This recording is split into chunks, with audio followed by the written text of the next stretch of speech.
Bonjour, alors dans cette vidéo nous allons vous présenter les formations du secteur canin, félin et équin. Mais avant tout je vais vous donner quelques informations sur le réseau des maisons familiales. Donc les maisons familiales sont des établissements scolaires qui proposent des formations par alternance ou par apprentissage. Également de la formation continue pour les adultes. Les formations vont de la 4e, 3e, donc par alternance, jusqu'au BTS. Dans de nombreux secteurs d'activité et sous différents statuts, comme je vous le disais tout à l'heure. Les maisons familiales ont des valeurs. Donc les formations en MFR reposent sur 3 piliers principaux. Le pilier formation, donc formation par alternance. 50% du temps en stage, 50% du temps à l'école en maison familiale. Un autre pilier, l'éducation. Donc l'éducation, la vie résidentielle et l'éducation tout au long de la formation. Il y a également le pilier de l'insertion. Donc l'insertion professionnelle grâce au stage, grâce à la proximité avec le milieu professionnel.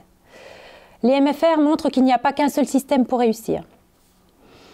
Notre mission MFR, c'est avant tout former des jeunes, développer leur savoir-faire, leur savoir-être et leur citoyenneté. Leur permettre d'exercer un métier, en général un métier passion, ou un métier dans lequel au moins ils s'épanouissent. Le plus en maison familiale, c'est la disponibilité des moniteurs. Les moniteurs sont là, enfin les moniteurs et l'équipe pédagogique est là pour accompagner le jeune, pour l'écouter, pour le conseiller, l'orienter. Bertrand, est-ce que tu peux nous donner un petit peu des informations sur une journée type d'un moniteur? Alors je vais vous parler effectivement de la fonction globale d'un moniteur en maison familiale. Chaque moniteur assure une partie cours, un face-à-face avec des élèves. Et il exerce aussi une fonction d'animateur de la vie résidentielle. Effectivement, il intervient sur une journée allant de 8h à 21h, 21h30 le soir. Donc, il fait ses cours toute la journée. Et le soir, il intervient avec les jeunes sur des études, des travaux dirigés. Il va aussi préparer en étroite relation avec les maîtresses d'internat, il va animer des veillées.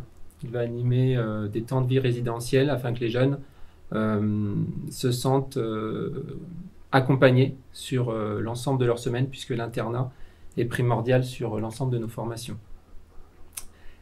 Voilà un petit peu ce qu'on peut dire sur le rôle des moniteurs. Je vais vous faire un petit point maintenant sur l'alternance, qui est quand même un des piliers forts des maisons familiales. L'alternance, c'est à la fois une formation pratique et une formation théorique, avec 50% du temps en stage et 50% du temps en entreprise. C'est une formation pleine et complète comme on pourrait trouver sur des formations par la voie scolaire, sauf qu'il y a un petit plus qui est l'expérience professionnelle, qui fera que nos jeunes auront un atout essentiel sur leur CV, puisqu'effectivement ils pourront parler de leur temps en entreprise, souvent pour des jeunes qui réalisent un bac pro sur 3 ans. Ils vont avoir quand même plus de 50 semaines de stage en entreprise, ce qui leur permet effectivement de mettre ça sur leur CV en avant. Ça leur permet aussi, le stage en entreprise, d'avoir un réseau de partenaires, un réseau d'entreprises. Souvent, on a des jeunes qui vont continuer, vont peut-être être embauchés sur leur lieu de stage qu'ils ont pu connaître sur ces différentes années. Donc voilà, après, nous, dans toutes nos maisons familiales, on a un contact très étroit avec nos maîtres de stage, puisque chaque maison familiale a un réseau très large de maîtres de stage, aussi bien sur le nombre que sur le secteur géographique en lui-même. Et l'idée, c'est qu'on ait un transfert de compétences de ce que sait faire le maître de stage. Il va transmettre effectivement les compétences aux différents stagiaires ou apprentis. Que ce soit nous dans le milieu du cheval ou les collègues sur le milieu canin-félin, on va avoir des réseaux de plus de 300 mètres de stage sur en gros pratiquement l'ensemble de la France, puisqu'on recrute sur un gros secteur géographique. Voilà, je vais peut-être passer directement au descriptif de notre formation qui est en lien avec le milieu du cheval. On trouvera dans notre région, on va dire, 2 diplômes principaux liés au milieu du cheval. Donc le CAP palefrenier soigneur, qui sera une formation par apprentissage, et on trouvera un deuxième diplôme qui est le diplôme phare dans ce milieu-là, et qu'il est aussi dans le milieu canin, c'est le bac pro conduite et gestion de l'entreprise hippique, donc un bac pro en 3 ans. Si on prend l'exemple du CAP, qui est un CAP par apprentissage, les conditions d'entrée seront d'avoir 16 ans et de sortir de 3e. Effectivement, comme on est sur un contrat d'apprentissage, il faut effectivement aussi avoir un maître d'apprentissage en vue. Par rapport à ce CAP, donc ça sera une formation effectivement par apprentissage avec des débouchés variés. Ça peut aller du garçon de cour, groom, palefrenier soigneur. On a des assistants d'élevage. Voilà un petit peu les différents métiers qu'on aura ou les débouchés qu'on aura avec un CAP. Je vais vous parler du bac pro qu'on connaît depuis plusieurs années au sein des maisons familiales et de la nôtre. Le bac pro est un bac pro sur 3 ans. Les conditions d'entrée, c'est d'être sorti de 3e avec un galop 4 de préférence. On rentre quelques jeunes sortis de seconde pro, seconde générale et technologique. Et ensuite, une autre voie qui commence à voir le jour, c'est de rentrer sur un cursus bac pro en première suite à un CAP en 2 ans. Ce qui permet effectivement d'avoir 2 moutures sur le bac pro, une mouture en 3 ans traditionnelle seconde, première, terminale, et une mouture un peu plus originale, un CAP1, CAP2, donc palefrenier soigneur.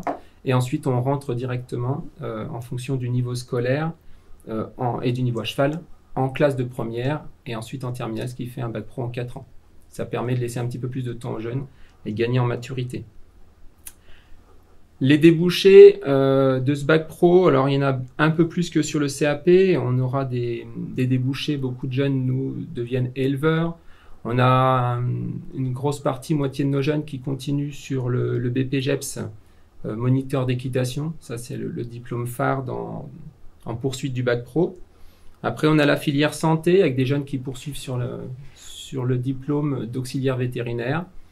On a ensuite tout ce qui va être les métiers autour du cheval, avec toute la partie commerce, vendeur, moniteur aussi. On peut redevenir enseignant ou moniteur en maison familiale de zootechnie, ça peut arriver. Donc ça, c'est la partie autour du cheval, mais qui est très importante, nous, dans les poursuites, soit d'études ou sur le débouché professionnel directement. Ce que je peux rajouter quand même, c'est l'appréhension. L'appréhension des familles sur un bac pro qui est assez entonnoir, entre guillemets, comme on pourrait le penser aussi sur le bac pro canin-félin, puisqu'on est sur quelque chose de très précis. On pense qu'en fait, notre jeune ne pourra pas faire grand-chose avec ce bac pro. Nous, ce qu'on essaie de faire comprendre aux jeunes et aux familles, c'est qu'en fait, un bac pro est un niveau 4, un niveau qui est reconnu et qui permet une poursuite d'études. Que vous fassiez un bac pro canin-félin ou un bac pro conduite et gestion d'entreprise hippique, vous pourrez continuer sur un BTS technico-commercial, un BTS Axe.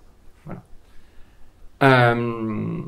Voilà un petit peu sur la partie débouchée. Je reviens un petit peu sur cette partie appréhension. Donc, comme les familles et les jeunes ont un petit peu peur de partir là-dedans, on utilise, nous, souvent le site Equiresources, qui est un site qui référencie tous les diplômes, tous les métiers du cheval et les emplois. C'est souvent un outil que je me sers quand les familles sont un petit peu anxieuses sur le débouché qu'il pourrait y avoir.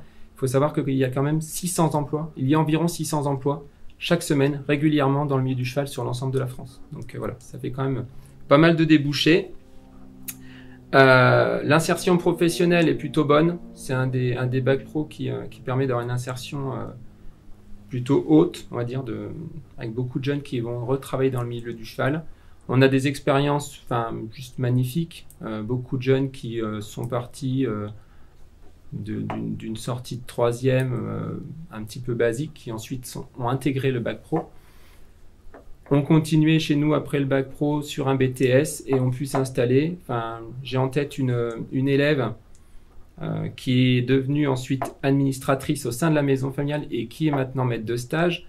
C'était une jeune qui avait un parcours scolaire très traditionnel, qui voulait pourtant quitter ce parcours traditionnel, qui a fait le forcing avec ses parents pour rentrer à la maison familiale. Elle est rentrée effectivement à la maison familiale, a eu son bac pro.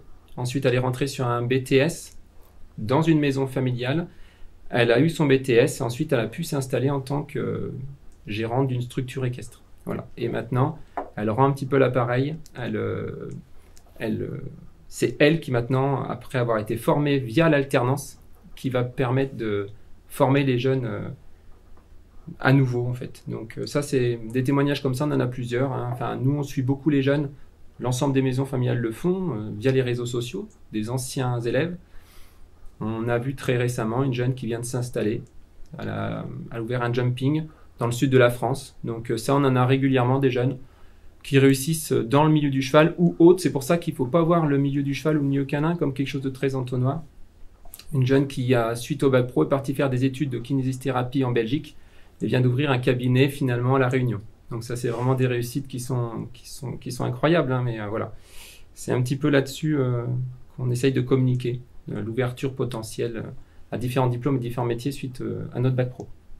Voilà un petit peu ce que je peux dire. Je vais laisser la parole à Emmanuel. Ce qu'on peut dire aussi, c'est que c'est vraiment des métiers passion, hein. Tout ce qui touche aux animaux, les jeunes le font, c'est avant tout par passion, et faire de son métier sa passion, c'est vraiment, à mon avis, quelque chose de super épanouissant pour les jeunes. Effectivement. Alors, si on parle de métier passion, nous, il y a quelque chose de très, très, très passionnant sur le bac pro. Nos jeunes participent au programme Erasmus avec un stage de 3 semaines en Irlande, avec des partenaires qu'on connaît depuis de nombreuses années. Les jeunes se retrouvent par binôme ou par trio sur des structures équestres diverses et variées qui peuvent être en lien avec vraiment l'élevage, avec les courses, avec l'activité de tourisme. Sur la partie sud-ouest de l'Irlande, on a des structures qui sont magnifiques et des jeunes qui en reviennent épanouis, à un stress énorme au départ, et ils en reviennent enchantés à pratiquement 100%. Certains y retravaillent d'ailleurs, ça c'est aussi c'est assez exceptionnel. On a une jeune qui, suite à son stage en Irlande sur l'année de première, a fini son bac chez nous. Sortie de bac, elle est partie retravailler chez son maître de stage en Irlande et elle a été embauchée directement là-bas. Pour avoir vu les témoignages aussi des maîtres de stage en Irlande, on se rend compte quand même qu'ils sont très très contents des jeunes, de ce qu'ils apportent et ce qu'ils représentent aussi, hein. C'est vrai qu'ils représentent aussi la France. Et quand on entend les maîtres de stage qui disent ils sont très travailleurs, ils sont très autonomes, ils sont très demandeurs, enfin, ça fait vraiment plaisir à voir. Et on voit que les jeunes sont même transformés pour certains, quoi. Tout à fait. Donc pour terminer, je vais vous donner quelques chiffres. Donc les maisons familiales, c'est 29 établissements, 29 maisons familiales en Bourgogne-Franche-Comté et 1000 apprentis en formation donc par apprentissage. Quelques autres chiffres concernant le sondage OpinionWay qui a été réalisé pour les maisons familiales. On se rend compte que 96% des jeunes de maisons familiales recommandent leur formation, comparé à 84% pour l'ensemble des établissements scolaires. 97% des jeunes de maisons familiales sont satisfaits de leur formation, contre 91% dans les autres établissements scolaires. Alors la raison de ce succès, c'est essentiellement la qualité de l'équipe éducative, de par leur accompagnement, de par leur proximité. La vie au sein de la maison familiale, donc grâce à la vie en collectivité et à tout ce qu'on peut apprendre autour de cette vie en collectivité, et grâce à l'alternance, 50% en stage, 50% à l'école. Je peux donc vous inviter à vous rendre sur le site internet des maisons familiales rurales, prendre contact avec les maisons, demander un rendez-vous pour parler d'orientation, parler de la formation, parler de votre projet. Surtout, n'hésitez pas à nous suivre aussi sur les réseaux sociaux, donc Instagram, Facebook et YouTube. Je vous remercie. Merci à vous.